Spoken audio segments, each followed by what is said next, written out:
Hello and welcome to the second part of this video series. We are now on our third day on the road.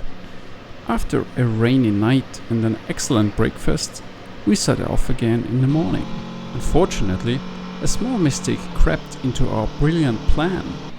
We booked our accommodation yesterday on the assumption that it would be cheaper for us to sleep in the Austrian Ötztal rather than in Italy.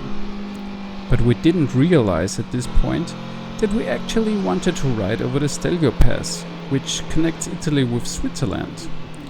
So we had to climb over the Timmersjoch again and pay the high toll again. Fun fact number 1. If we hadn't just bought a one-way ticket yesterday, it would have been so much cheaper. Fun fact number 2.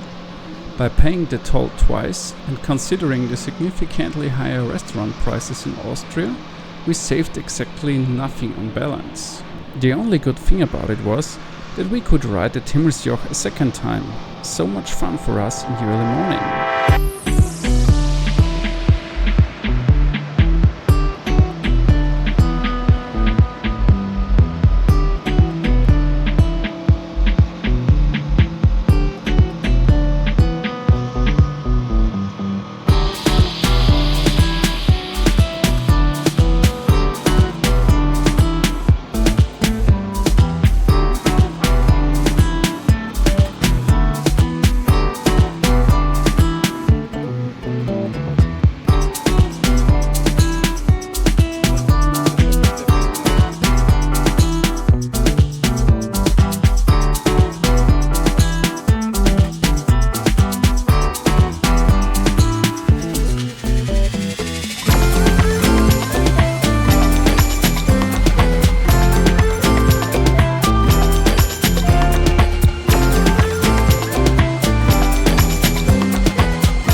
After coming down from the Timmersjoch on the Italian side, we first got lost because we thought we had found a shortcut, which turned out to be a dead end. After successfully wasting our time, we headed straight towards the Stelvio Pass. We still wanted to get to Switzerland today. I don't have any video footage of the stretch between Bolzano and the Stelvio Pass, but there was nothing to see there anyway, except for a lot of traffic. And then we finally reached it. The Stilfserjoch, the Stelvio Pass, or Passo dello Stelvio, the mother of all alpine passes in Europe. It is said that every motorcyclist must have ridden the Stelvio Pass once in their lifetime, and that it is a real challenge for riders. To be honest, this shouldn't be the first mountain you ride after passing your driving test, but it's not a big challenge for somewhat experienced motorcyclists. The only annoying and potentially dangerous thing up there is the traffic. Countless motorcyclists, cars, cyclists and various other road users drive up or down the winding road. But take a look at it yourself.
think you know what I mean about traffic now. As you can imagine, it wasn't much fun. But it could also be down to a lack of planning. Sadly, we crossed the pass at lunchtime. It's probably better to ride over it in the morning or evening. However, after a short rest at a parking lot outside of the crowds, we were now very close to our actual destination of the trip, Switzerland. So we headed back down the other side over the so-called Umbrail Pass, this time with much less traffic and way more fun.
And then we finally reached Switzerland. And I must say, Switzerland is magnificent. You're only allowed to drive at a maximum speed of 80 kilometers per hour, but as it is apparently one of the most beautiful countries in the world, this isn't too much of a problem, as you're constantly riding through beautiful panoramas. During the ride, we realized that we didn't have any accommodation for the night. We then found out that Switzerland, unlike Iceland for example, is not included in this European Union roaming stuff thing, So we couldn't use our smartphones spontaneously to book an accommodation as we usually do. We therefore just started looking for free Wi-Fi and simply went in a direction where the names on the town signs looked familiar to us. At some point, we ended up in one of the most famous and probably most expensive places in Switzerland, St. Moritz. After riding a bit through the town, without a plan of course, we spotted the train station. Train stations often have free Wi-Fi. Luckily, we were finally able to find a hotel. As St. Moritz is clearly out of our budget, we had to continue further north for around 1.5 hours, but at least we had some more beautiful roads to ride.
I'm sure I'll go to Switzerland again sometime.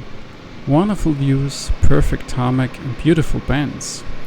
On this day, however, we were almost on our way out of Switzerland again. In other words, it was a short pleasure. But we still spent the night there, but near the border to another country, which we won't visit until the next day.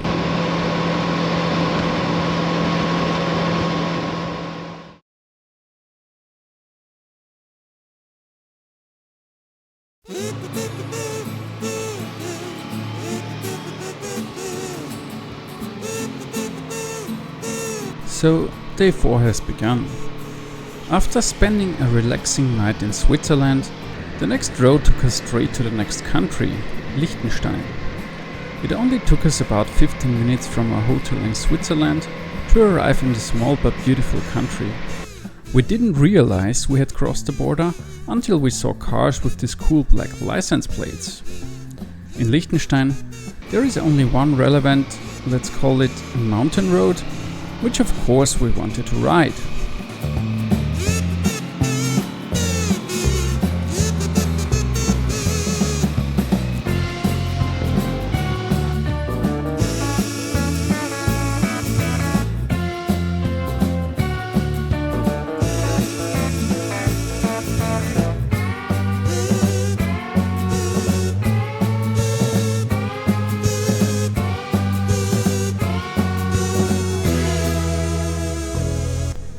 But we actually managed to get lost several times on the way back down, because the road we were looking for was so insignificant. Each time, after a quick Google Maps check, we both forgot where to turn within 5 seconds.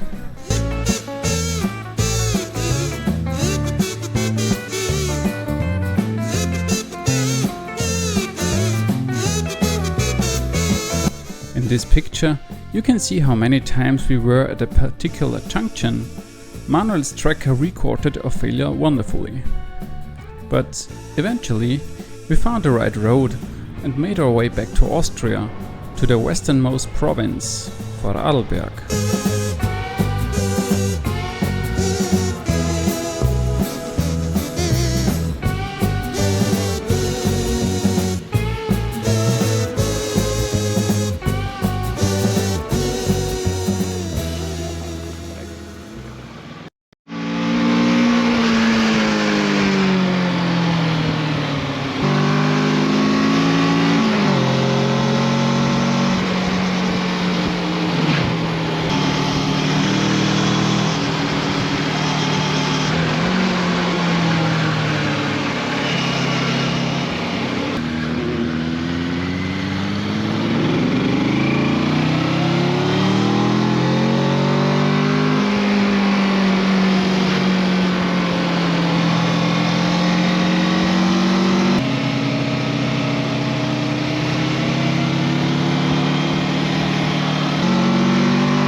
Yes, Austria is really beautiful, especially in the mountainous west of the country, where you can find countless great roads and places with fantastic views.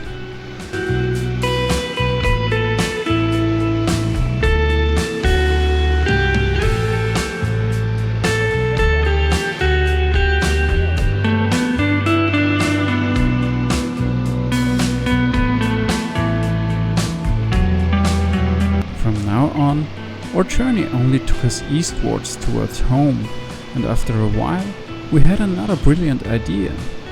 If we were already close to Germany, we might as well pay our neighbors a visit. A quick look at Google Maps revealed that there was a nice route that we could take. The name of the road somehow sounded familiar to us, but we didn't know where it came from until we drove there. This road is always a topic on the radio during the traffic news. There are traffic jams there nearly every day. Well, with the motorcycles we were always able to ride forward a bit, but it wasn't much fun.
No, we didn't look at the weather forecast. So, our plan to ride a nice route in Germany has been cancelled. We briefly checked the situation online after the sudden storm. There was a warning for mudslides in the area, and the words "danger to life" also appeared. After our route was no longer possible, there was no nice alternative route, and we had been stuck in a traffic jam for hours, we decided to head back to Austria. It was already relatively late, and we hadn't even managed to find a place to sleep yet. The rain stayed with us for the rest of the evening, but at least we managed to book a hotel during a short stop. We were soaking wet and just wanted to go straight to the hotel, eat something and dry our clothes. Looking back, however, it was definitely a fun day.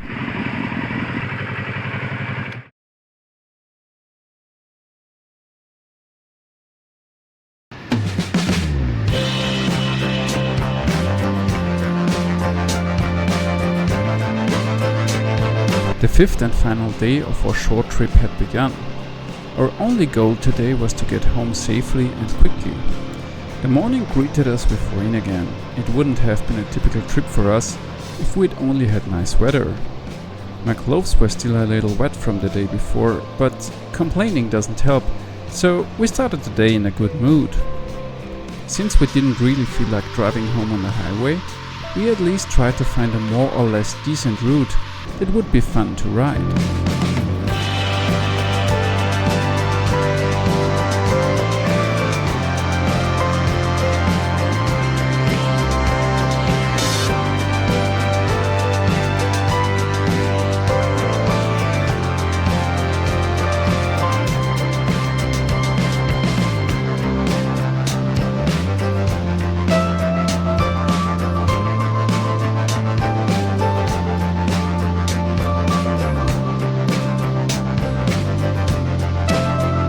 To our delight, the rain eventually subsided and we were able to take a few more great twisties.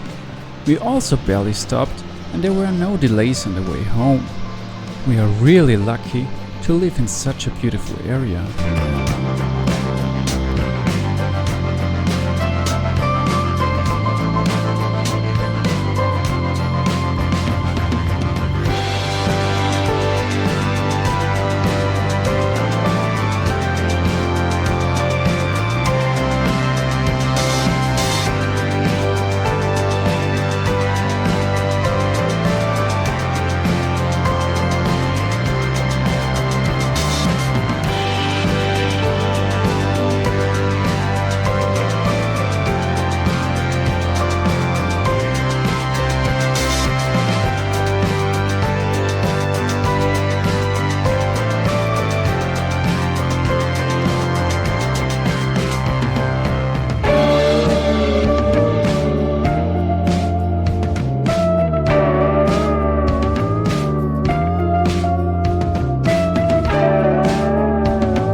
Towards evening, we stopped for a final drink and then rode the last few kilometers to our hometown.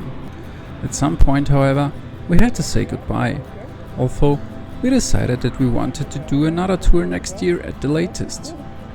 Conclusion of the trip: it was a wonderful tour. Great curves, no technical problems with the motorcycles, outstanding views and most importantly, no accidents. Europe, and especially the Alps, are great for motorcyclists. We rode a little over 1,900 kilometers or 1,200 miles in the 5 days, and for those who are interested in the route, you can see it here.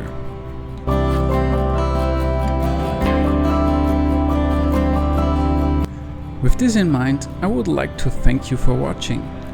Feel free to leave me a comment if you liked the video, and I would be happy if you tune in again next time. Have a nice day and see you soon.